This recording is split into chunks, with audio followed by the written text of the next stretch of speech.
খুব ভালো করে একটা কথা বলে রাখি, দেশের মানুষের প্রশ্নে, দেশের মানুষের স্বার্থের প্রশ্নে, দেশের স্বাধীনতার প্রশ্নে, ইসলামের স্বার্থ রক্ষার ক্ষেত্রে কারো চেহারার দিকে তাকিয়ে কথা বলবার ফুরসত আমাদের হবে না। শেখ হাসিনার উৎখাতের পর, শেখ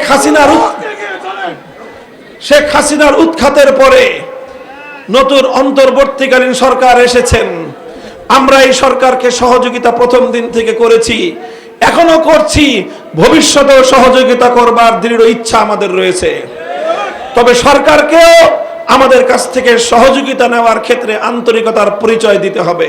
খুব ভালো করে একটা কথা বলে রাখি, দেশের মানুষের প্রশ্নে, দেশের মানুষের স্বার্থের প্রশ্নে, দেশের স্বাধীনতার প্রশ্নে, ইসলামের স্বার্থ রক্ষার ক্ষেত্রে কারো চেহারার দিকে তাকিয়ে কথা বলবার ফুরসত আমাদের হবে না।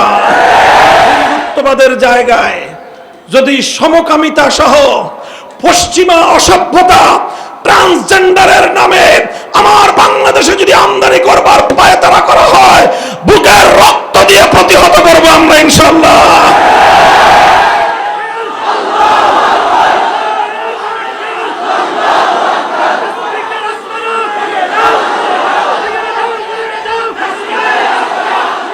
সংগ্রামী সাথী ও বন্ধু, এটা আমাদের পরিষ্কার কথা।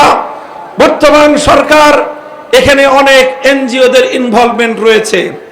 এনজিও গুলো তারা দেশে অর্থনৈতিক কার্যক্রম পরিচালনা করে, সেটা নিয়ে আমরা বড় কোনো প্রতিবাদ করি না এবং সেটা আমাদের প্রতিবাদের জায়গাও না।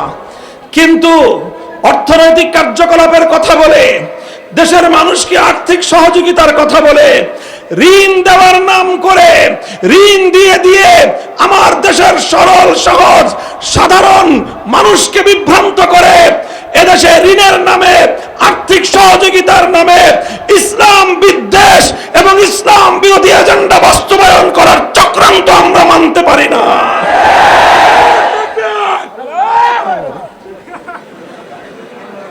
সংগ্রামী সাথী ও বন্ধুগণ, কথাটা খুব ভালো করে বুঝেন। দুইটা গুরুত্বপূর্ণ ইস্যু আমাদের। এই যে আন্তর্জাতিক অপরাধ নির্মূলের যে আইন, সেই আইনে সংস্কার করে বেশ কিছু বিষয়কে অন্তর্ভুক্ত করার পায়তারা চলছে। তার মধ্যে একটা হলো ট্রান্সজেন্ডারের নামে সমকামিতাকে বৈধতা দেওয়ার একটা পায়তারা চলছে। 2 নম্বর, ম্যারিটারিয়াল রেপ অর্থাৎ বৈবাহিক ধর্ষণ নামে বাংলাদেশের ঘরে ঘরে স্বামী স্ত্রীদের সম্পর্কটাকে একটা বিতৃষ্ণ সম্পর্কে এবং ঘরে ঘরে অশান্তির দাবানল চালিয়ে দেবার পায়তারা চলছে। আর একদিকে হলো জোরপূর্বক গর্ভধারণ। এই বিষয়গুলোকে মানবতা বিরোধী অপরাধ হিসেবে আখ্যায়িত করে স্বামীর অধিকার, আল্লাহ প্রদত্ত স্বামীর অধিকার, ইসলাম প্রদত্ত স্বামীর অধিকারকে জলাঞ্জলি দিয়ে ঘরে ঘরে দাম্পত্য কলহের আগুন জ্বালিয়ে দেওয়ার ষড়যন্ত্র চলছে। পশ্চিমা বিশ্বের পারিবারিক ব্যবস্থা ভেঙে খান খান হয়ে গিয়েছে। এখন তারা চায় মুসলিম বিশ্বের পরিবার ব্যবস্থাকে ধ্বংস করে দিতে।